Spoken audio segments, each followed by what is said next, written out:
মেয়ের মুখে নাস্তার আইটেম শুনে হালকা হাসেন রেজওয়ান সাহেব। বেচারা মেয়েটা যে তার তিক্ত মনে এগুলো হজম করে যাচ্ছে সেটা সুস্পষ্ট। কিন্তু বাইরে থেকে প্রতিদিন তেল জাতীয় খাবার খাওয়াটাও ক্ষতিকর। তার চেয়ে একটু কষ্ট করে হেলদি খাবারটা খেলে শরীরটা অন্তত ঠিক থাকবে। আচ্ছা, নাস্তা শেষ করে তাহলে ভার্সিটি যাও। আর বুয়ার সাথে কথা হয়েছে, সে দুপুরে এসে রান্না করে দিয়ে যাবে। ঠিক আছে বাবা, রাখছি। বাবা মেয়ের দিনের শুরুতে স্বল্পক্ষণে কথোপকথন শেষ হয়। এরপর আবার মধ্যবেলায় শিডিউল। ততক্ষণ পর্যন্ত যে যার কাজে থাকতে ব্যস্ত। শহরের নাস্তা চিবুতে চিবুতে ফোন দেখতে থাকে। তবে হুট করেই খাওয়ার মাঝে তার কিছু একটা মস্তিষ্কে এসে ভর করে। ফোন রেখে উঠে পড়ে তৎক্ষণাৎ।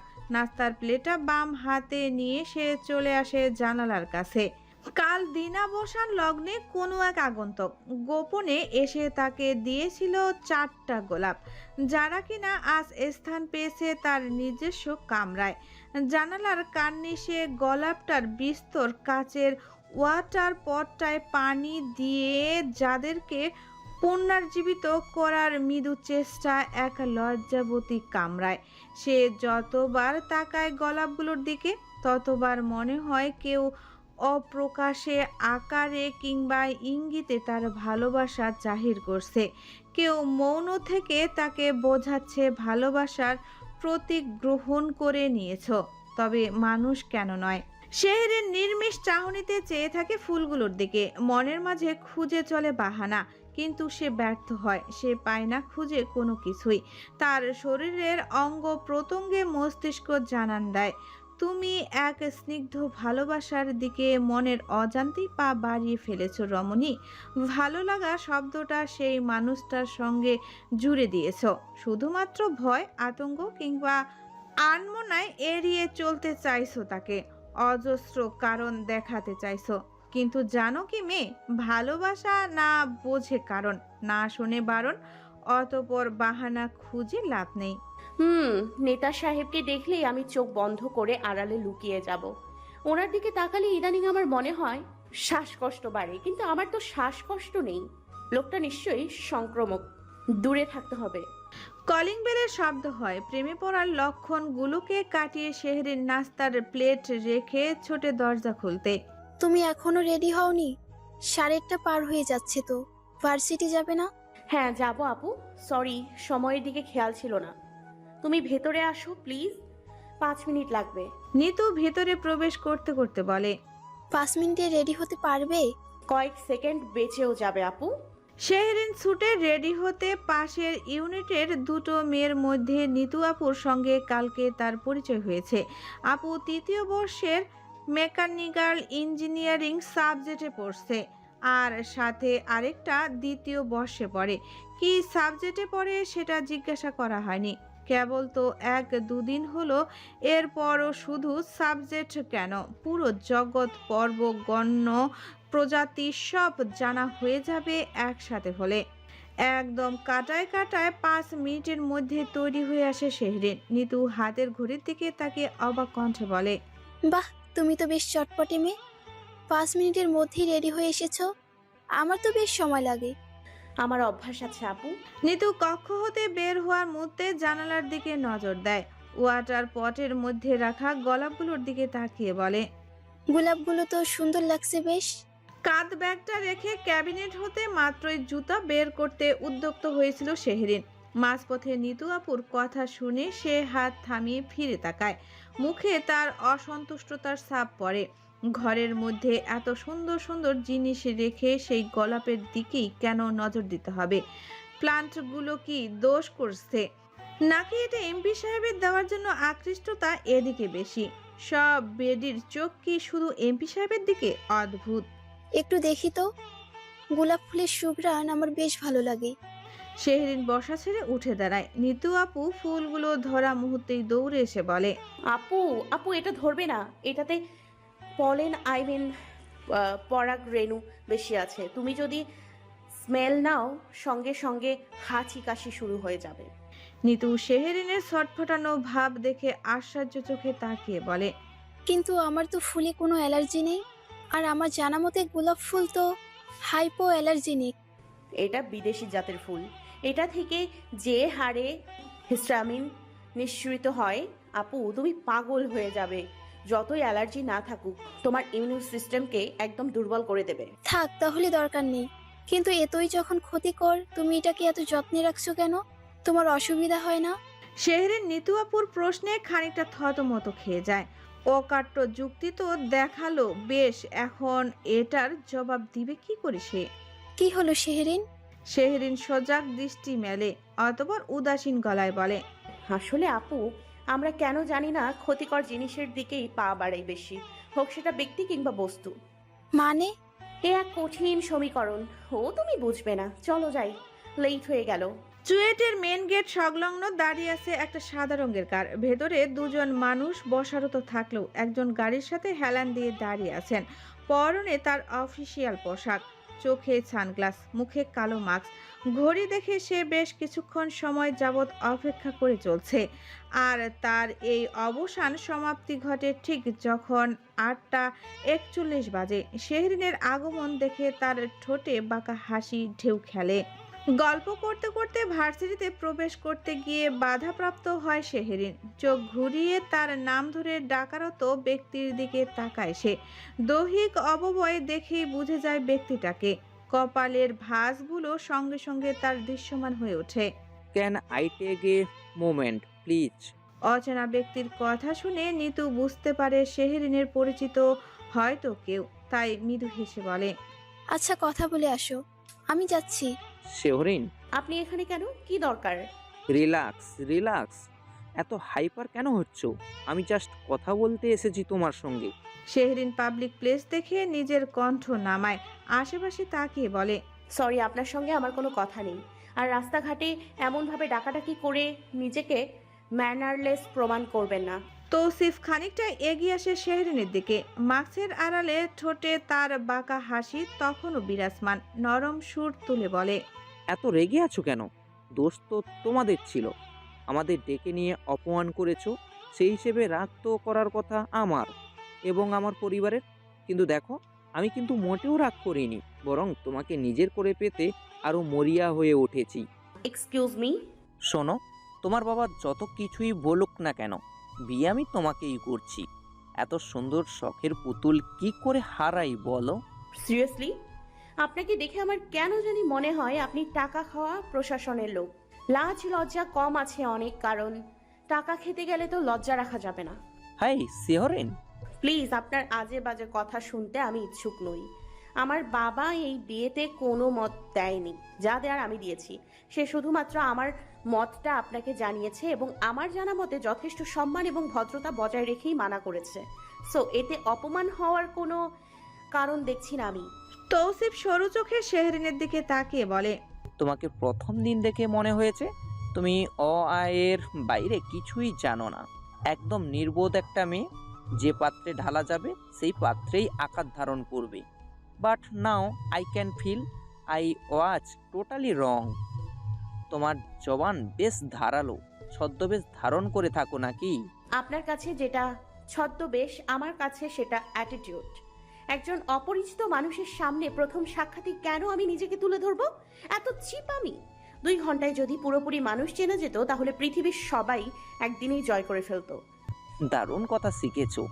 এইগুলো কি তোমার সেই এমপি সাহেবের শেখানো বলি নাকি প্রেম চলছে? শেহরিনের গা জ্বলে ওঠে। এই লোক আসলে ভদ্র ভাষার ডিজার্ভ করে না। প্রথম সে একে ছাড় দিয়ে এসে যথেষ্ট ধৈর্যবানের পরিচয় দিয়ে এসেছে, কিন্তু এখন আর না। আপনার সাথে কথা বলার রুচি হচ্ছে না, ক্লাস আছে আমার। বেশি বাড়াবাড়ি ফল কিন্তু ভালো হবে না। তোমার ক্লাস আছে, আমার অফিস নেই। আমি কি এখানে এসে জোকস করছি? আপনাকে আসতে বলেছে কে? ক্লিয়ারলি না করে দেওয়ার পরেও কেন আবার সেই প্রস্তাব নিয়ে এসেছেন? কারণ একটাই, তোমাকে আমার চাই, এবং সেটা যে কোনোভাবেই। এত সহজে তো আমি ছাড়বো না। যেভাবেই হোক তোমাকে আমি বিয়ে করেই ছাড়বো। আজকে ওয়ান করে গেলাম, আগামী 2-4 দিনের মধ্যেই শুভ কাজ সম্পূর্ণ হবে।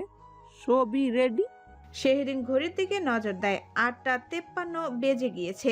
ডিপার্টমেন্টে যেতে যেতে 9টা বেজে যাবে শিওর। চোখ তুলে সে তিক্ত গলায় বলে, অ্যাগ্রেসিভ ভাব দেখা যাচ্ছে আপনার মধ্যে। জোর করেই নিজের উদ্দেশ্য হাসিল করার চেষ্টা করছেন, তো করতে থাকুন।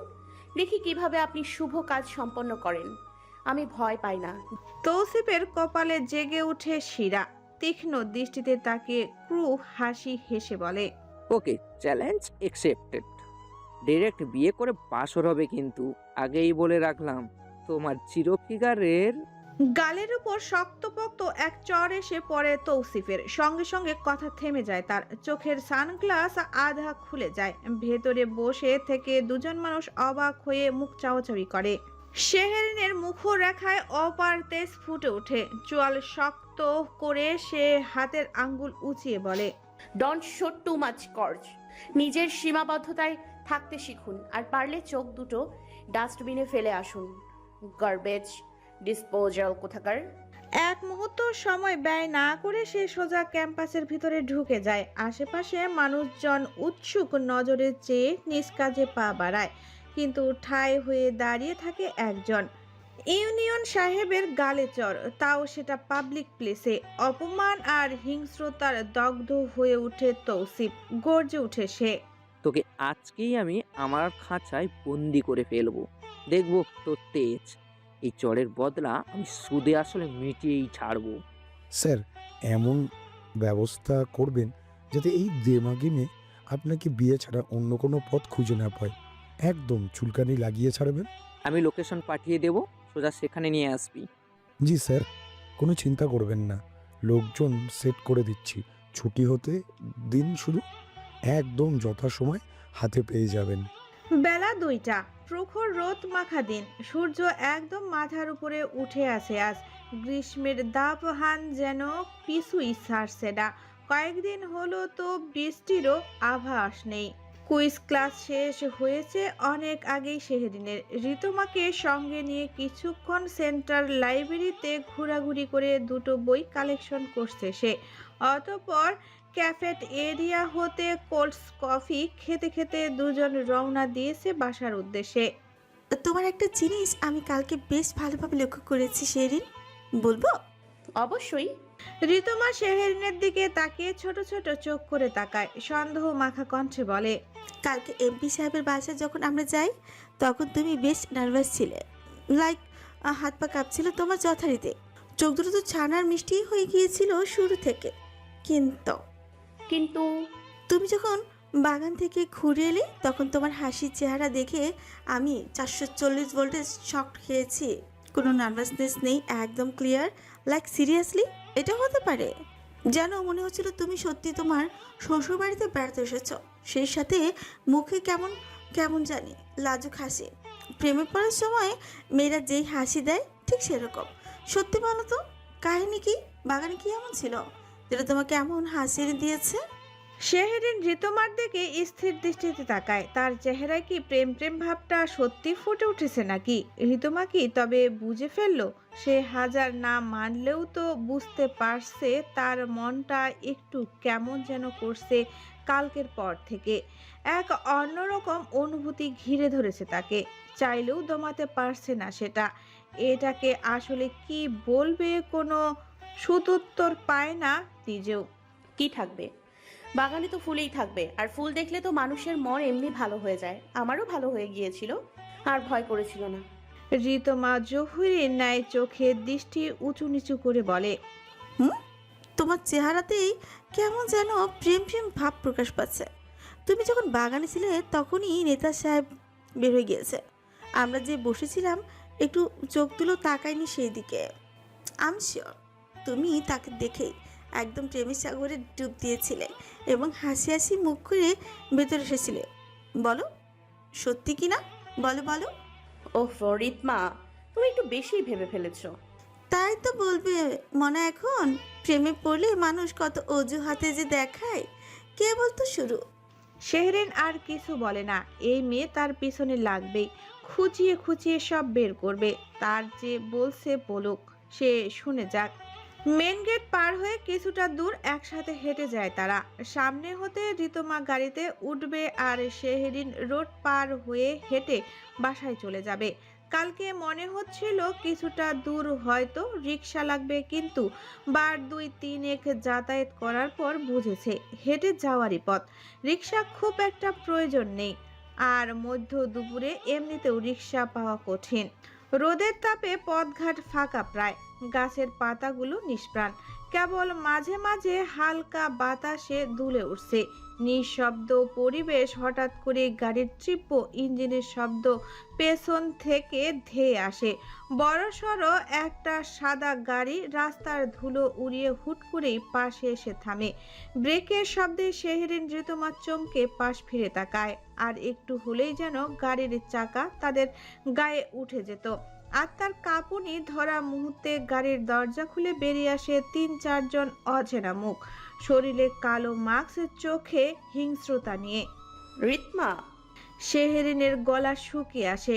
ঋতুমার হাত চেপে ধরার আগেই খপ করে তাকে কেউ মুঠোবন্দি করে ফেলে। দুজন মিলে টেনে হিঁচড়ে নিয়ে যায় তাকে গাড়ির কাছে। চিৎকার করার আগেই কেউ একজন পেছন হতে মুখ চেপে ধরে তার। ঋতুমা 2 হাতে ছাড়ানোর চেষ্টা করে। কিছু বুঝে ওঠার আগে মাস্ক পরিহিত একজন তাকে ধাক্কা মেরে ফেলে দেয় পাকা রাস্তার মাঝে। ব্যাগ সহ মুখ থুবড়ে পড়ে যায় সে। আশেপাশের দোকানের ভেতরে কিছু লোকজন ভীতু নয়নে বের হয়ে আসতেই নিজেকে ধাতস্থ করে গলা ছেড়ে চিৎকার করে, প্লিজ একটু হেল্প করুন, ওরা ওরা ঋতুমার অস্পষ্ট ধ্বনির চিৎকারকে উপেক্ষা করে শেহরিনকে গাড়ির মধ্যে ঠেলে তুলে 3 জন মিলে। হাতের বইগুলো ছিটকে পড়ে তার মাটিতে। ভেসে আসে তীব্র গঙ্গানির আওয়াজ। অতঃপর চোখের পলকে ঝড় বেগে চলে যায় গাড়ি। সেকেন্ডের কাঁটায় কি হতে কি হয়ে যায় বুঝে উঠতে পারে না কেউই। দোকানের ধারে থাকা 2 জন মানুষ এসে ঋতুমাকে ধরে তোলে। হাঁটু হাতের কোনোই ছিলে রক্তে ভিজে উঠেছে তার। চোখের চশমাটাও ভেঙে গুঁড়ো গুঁড়ো। চোখে আতঙ্ক, গলা ভারী হয়ে আসে তার। আপনারা একটু সাহায্য করুন দয়া করে, আমার বান্ধবীকে ওরা তুলে নিয়ে গেছে, একটু প্লিজ। আপা শান্ত হন, তাড়াতাড়ি পুলিশকে খবর দেন। আপনারা দাঁড়িয়ে দাঁড়িয়ে দেখলেন, একটু সাহায্য করলে কি খুব ক্ষতি হতো? আমি এখন কি করব, কোথায় যাব? ওনাদেরকে কোমরে বন্দুক ছিল, আগে গেলে বুকে চালান দিয়ে দিত। আর আশেপাশে দেখেন কোনো জীবজন্তু নাই, মানুষ বেশি থাকলেও তাও একটা কথা হইতো। ঋতুমা দৌড়ে যায় পড়ে থাকা ব্যাগের কাছে। হাত পা সমস্ত শরীর তার থরথর করে কাঁপছে। দিশাহীন ভাবে সে খুঁজতে খুঁজতে মোবাইল বের করে শেহরিনের বাবার ফোনে ফোন দেয় সে পরপর 2 বার, কিন্তু প্রত্যেকবারই ফোন ব্যস্ত দেখায়। আঙ্কেল প্লিজ ফোনটা তুলুন আঙ্কেল। ঋতুমা ব্যর্থ হয়। কাঙ্ক্ষিত মানুষের কাছে ফোন না দিতে পেরে সে ছোট মানুষের মতো ঝরঝর করে কেঁদে ফেলে। যারা শেহরিনকে তুলে নিয়ে গেছে তারা মাফিয়া পর্যায়ের। তারা যদি কোনো ক্ষতি করে ফেলে তাহলে? ঋতুমার কান্না দেখে আশেপাশের চলন্ত গুটি কয়েক মানুষজন জমায়েত হয়।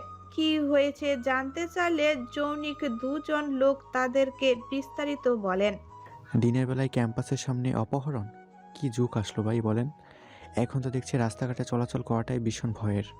আপা আপনি কান্না করেন না, আপনাদের পরিচিত কাউকে ফোন দিয়ে লোকাল থানায় সরাসরি যোগাযোগ করতে বলেন।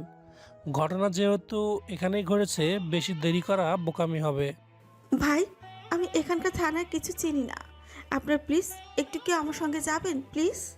ঋতুমার অনুনয়ে একে অপরের শুধু মুখ চাওয়াচাওয়ি করে। কেউই তার সঙ্গে একমত হয় না। এক একজন নিজেদের মতো করে কারণ দেখিয়ে চলে যেতে থাকে।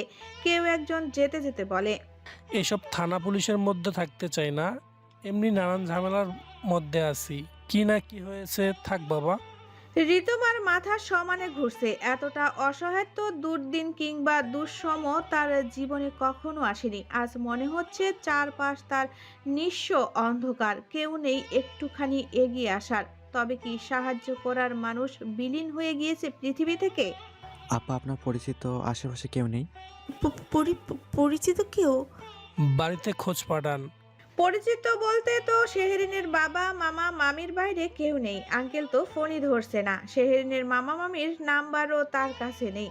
আর এখান থেকে খুলশিও তো বেশ দূরে, যাবে কখন সে? ঋতুমার উদ্ভ্রান্তের ন্যায় ভাবনার লগ্নে হুট করেই তার মস্তিষ্কে এসে খেলে নেতা সাহেবের কথা। সঙ্গে সঙ্গে তার শির দ্বারায় বেয়ে ঠান্ডা স্রোত পেয়ে যায়। আমি আমি এত বোকা কেন? শেরিনের তো নেতা সাহেব রয়েছে। নেতা সাহেব ঠিক পারবে শেরিনকে ফিরিয়ে নিয়ে আসতে। শেহরিনের মালয়েশিয়া যাওয়ার পর তার বিশেষ খোঁজ খবর নেওয়ার জন্য নেতা সাহেব যে ফোন নাম্বার দিয়ে যোগাযোগ করেছিল সেই নাম্বার কল লিস্ট ঘেটে বের করে ঋতুমা। সে জানে এটা নেতা সাহেবের নাম্বার নয়, সে কখনোই ব্যক্তিগত নাম্বার দিয়ে ফোন করবে না, কিন্তু সহযোগী কিংবা এমপির নাম্বার তো নিশ্চয়ই হবে। কোনোভাবে খবরটা পাঠালেই হলো। একবার রিং শেষে দুবার রিং এর শুরুতেই অপর পাশ হতে কল রিসিভ হয়। ঋতুমার কণ্ঠস্বর শুনেই বুঝতে পারে এটা নেতা সাহেব নয়। নিজের অরুদ্ধ ভঙ্গুর কণ্ঠ ঠেলে সে বলে ওঠে, ভাই আমি ঋতুমা, শেরিনের ফ্রেন্ড। জি বলুন। শেরিনকে কিছুক্ষণ আগে একদল লোক এসে ক্যাম্পাসের সামনে থেকে উঠিয়ে নিয়ে গেছে। আপনি প্লিজ একটু ভাইকে ইনফর্ম করুন।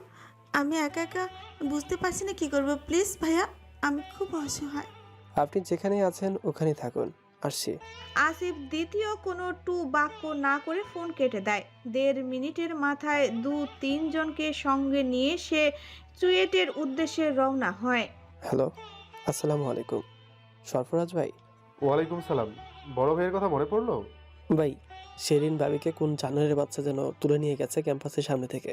ভাই তো এখন সার্কিট হাউসে মিটিংয়ে আছে, ফোন রিসিভ করবে না। আপনি একটু চিফ স্টাফকে ফোন দেন, ভাইকে জানান প্লিজ।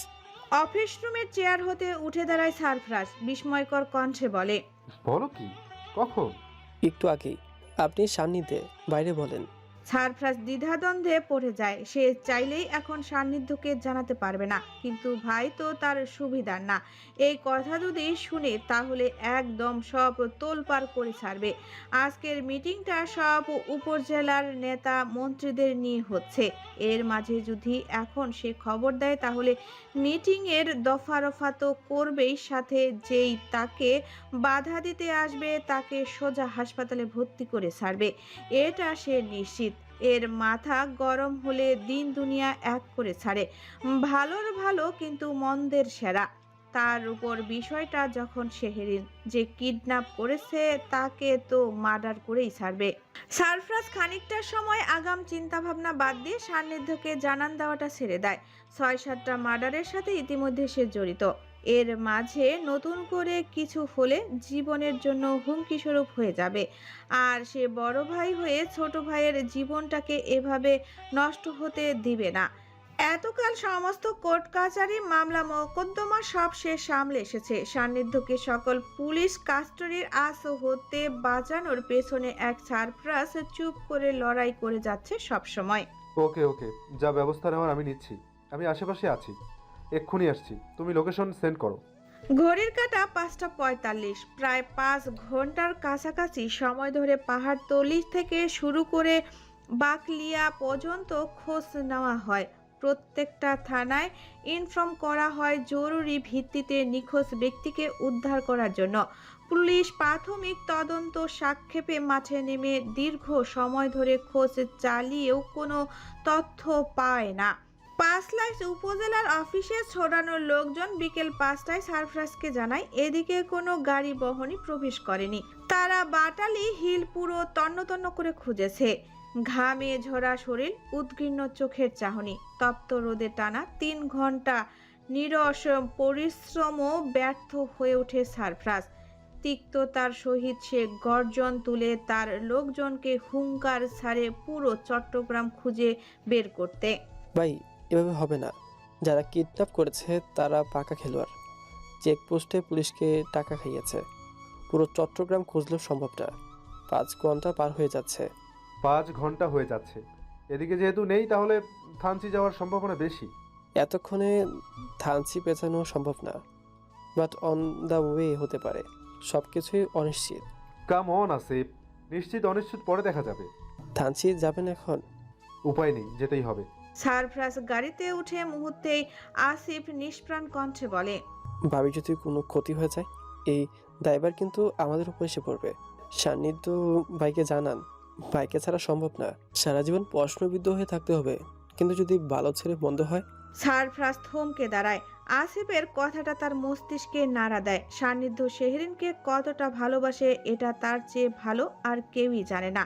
যদি সত্যি এমন কিছু হয়ে যায় যার কারণে সারফরাজ ভাবতে পারে না কিছু, আর ভালোভাবে মাথা নাড়িয়ে সে গাড়িতে উঠে বসে। আবার তার জন্য নতুন এক চ্যালেঞ্জ এসে দাঁড়ালো। আবার সম্মুখীন হতে হবে সেই সময়ের। স্যার মিটিং শেষ করে বাসায় গিয়েছেন, এতক্ষণ হয়তো পৌঁছানোর কথা। মিটিং কতক্ষণ হয়েছে? প্রায় 2.5 ঘন্টা, কিন্তু অমীমাংসিত। অমীমাংসিত কথাটা শুনে সারফরাজের কপালে ভাঁজ পড়ে। সবগুলো কাজই কেমন যেন আজ এলোমেলো হয়ে গিয়েছে। একটা বিষয় নিয়ে এত টানাহেঁচড়া হচ্ছে বলার বাহিরে। উদ্গ্রীব গলায় জিজ্ঞেস করে, সান্নিধ্যের মন মেজাজ কি খারাপ? খুব খারাপ। 6 আসনের সংসদ সদস্যর সাথে খুব ভালো রকম কথা কাটাকাটি হয়েছে। আফজাল করিম নিশ্চিত মার খাবে স্যারের হাতে। মন্ত্রী সাহেব আজকে ছিলেন, জন্য স্যারকে ঠান্ডা করার চেষ্টা করছেন অনেক। আচ্ছা। বান্দরবনের ইতিমধ্যে প্রবেশ করেছে সারফরাজ ও আসিফ। বান্দরবন সদর থানার ভারপ্রাপ্ত কর্মকর্তা নুরুল কবির আশ্বাস দিয়েছেন তারা সর্বোচ্চ চেষ্টা করছে খুঁজে বের করার জন্য। গাড়ির নাম্বার প্লেট বা কোনো ধরনের ক্লু না থাকার কারণে সময় দীর্ঘ লাগছে, কিন্তু এটা নিশ্চিত কোনো একটা চেকপোস্টের দায়িত্বরত পুলিশ 2 নাম্বার করছে। তা নয়তো এত প্রশাসন লোকজনকে টেক্কা দিয়ে চলা সহজ নয়, যেখানে সময় 6 হতে 7 ঘন্টা পার হয়ে যাচ্ছে। দুশ্চিন্তার ভাঁজ সারফরাজের আগের চেয়ে দ্বিগুণ বেড়েছে। একে তো শেহরিনের কোনো খোঁজই মেলেনি এখন পর্যন্ত, অপরদিকে সান্নিধ্যের মেজাজ আজ তুঙ্গে। সব বিপদ আর ঝড় যেন একসাথে লেগেছে। সান্নিধ্য বাসায় ফিরেছে? হ্যাঁ ভাইয়া, ওয়াশরুমে শাওয়ার নিচ্ছে, একটু আগেই এসেছে। বের হলে আমাকে ফোন দিতে বলবি, ভীষণ দরকার। সানজি বড় ভাইয়ের কণ্ঠে দুশ্চিন্তার ভাঁজ অনুধাবন করে জিজ্ঞেস করে, কোনো সমস্যা হয়েছে ভাইয়া? কঠিন সমস্যা হয়ে গিয়েছে। শেহরিনকে কিডন্যাপ করেছে কোনো একটা চক্র, এখন পর্যন্ত নিখোঁজ। কি? অশনি বার্তা শোনা মাত্র সানজির বুকের ভেতরটা কেঁপে ওঠে। 2 পা পিছিয়ে সে বাম হাত দ্বারা মুখে চেপে ধরে অবিশ্বাস্য দৃষ্টিতে তাকায়। এমন বিভীষিকাময় শব্দ তাকে যথারীতি লাজুক করে তোলে। শেহরিনকে কিডন্যাপ করা হয়েছে? কখন? কোথায়? আল্লাহ, কি বলছো এসব তুমি ভাইয়া? আজ দুপুরে চুয়েট ক্যাম্পাসের সামনে থেকে। কারা করেছে, কেন করেছে কিছু বুঝতে পারছি না। সান্নিধ্য ভাইয়া জানে কিছু? না, ওকে জানানোর জন্যই ফোন করেছি। তুমি কি পাগল ভাইয়া? দুপুর থেকে মেয়েটা নিখোঁজ, তুমি এখন অবধি ভাইয়াকে জানাওনি? ও মিটিংয়ে ছিল, সেখানেও পরিবেশটা ভালো ছিল না। আমি ভেবেছিলাম বিষয়টা আমি নিজেই হয়তো ম্যানেজ করতে পারবো, বাট হাত হতে যে এভাবে বের হয়ে যাবে বুঝতে পারিনি। পুলিশ লোকজন সব হন্য হয়ে খুঁজে চলেছে। আমি আমার সর্বাত্মক চেষ্টা করেছি, বাট শেহরিনের হাসি মাখা মুখটা ভেসে উঠে সানজির চোখের জলেরা এসে হানা দেয় মুহূর্তেই। বাচ্চা একটা মেয়েকে কিডন্যাপ করা হয়েছে ভাবতেই যেন তার বুকে অসহনীয় ব্যথা শুরু হয়। কেমন আছে, কি অবস্থায় আছে আল্লাহ ছাড়া কেউ ভালো জানে না। যদি কেউ ওর কোনো ক্ষতি করে দেয়, যদি মেরেই ফেলে। তোমাদের এত রাজনৈতিক ক্ষমতা, এত মানুষজন, এত সবকিছু, কোনো কাজই দেখছি না ভাইয়া। বিপদের সময় কিচ্ছু কাজে আসছে না। কি করছো তোমরা? হ্যাঁ, পুরো চট্টগ্রাম তোমাদেরকে এক নামে চেনে, অথচ তোমরা একটা মেয়েকে খুঁজে বের করতে পারছো না। সবকিছু সহজ নয় সানজি। যারা কিডন্যাপ করেছে কেউ একজন প্রশাসনের সাথে জড়িত, যার কারণ বিষয়টা পেঁচিয়ে যাচ্ছে। যাই হোক, নিজেকে শান্ত রাখ। ইনশাআল্লাহ শেহরিনকে খুঁজে কিছু হবে না। ওকে খুঁজে বের করতে যা যা করার প্রয়োজন সব করা হবে। সানজি প্রতি উত্তর দেওয়ার মুহূর্তেই সান্নিধ্য শাওয়ার সেরে ওয়াশরুম হতে বের হয়। গলায় টাওয়াল ঝুলিয়ে বাম হাতে চুলের পানি ঝাড়তে ঝাড়তে এগিয়ে আসে। সানজির দিকে এক পলক তাকিয়ে ক্যাবিনেট থেকে নিজ ফোনটা নিয়ে চালু করে। ধূসর নেক ক্রু টি শার্ট পরিহিত ব্যক্তিটির মুখরেখা যথেষ্ট শান্ত ও নির্মল রয়েছে। মন মেজাজ তার ভিতরে খারাপ থাকলেও বাহির হতে তা বোঝা যাচ্ছে না খুব একটা। কিন্তু এখন যা শুনবে তার পরের প্রতিক্রিয়া কেমন হবে সেটা ভাবতেই শিহরিত হয়ে ওঠে সানজি। ধীর পায়ে এগিয়ে আসে সে সান্নিধ্যের পানে। ভাইয়া, বড় ভাইয়া কথা বলবে তোর সাথে। তুই যা, আমি আমার ফোনে কল দিচ্ছি। লাইনেই আছে, কথা বল তুই। সান্নিধ্য কোনো রকম প্রতিউত্তর না করে সানজির হতে ফোনটা হাতে নেয়। কথা বলার আগ মুহূর্তে ভ্রু কুঁচকে তাকিয়ে বলে, কান্না করেছিস কেন? কই কান্না করেছি, এমনি এক কথা বলিস। এমনি এক কথা বলি, আয়নার সামনে গিয়ে দেখে আয়। সানজি সরে আসে সান্নিধ্যের সামনে থেকে। আয়নার সামনে না গিয়ে পেছনে কাঠ হয়ে দাঁড়িয়ে থাকে। তার চোখ দিয়ে যে পানি বের হয়েছে এটা সে নিজেও জানে। আয়নায় দেখার আর প্রয়োজন নেই। সান্নিধ্য ফোনটা কানে নেওয়া মাত্র রাশভারী কণ্ঠে বলে,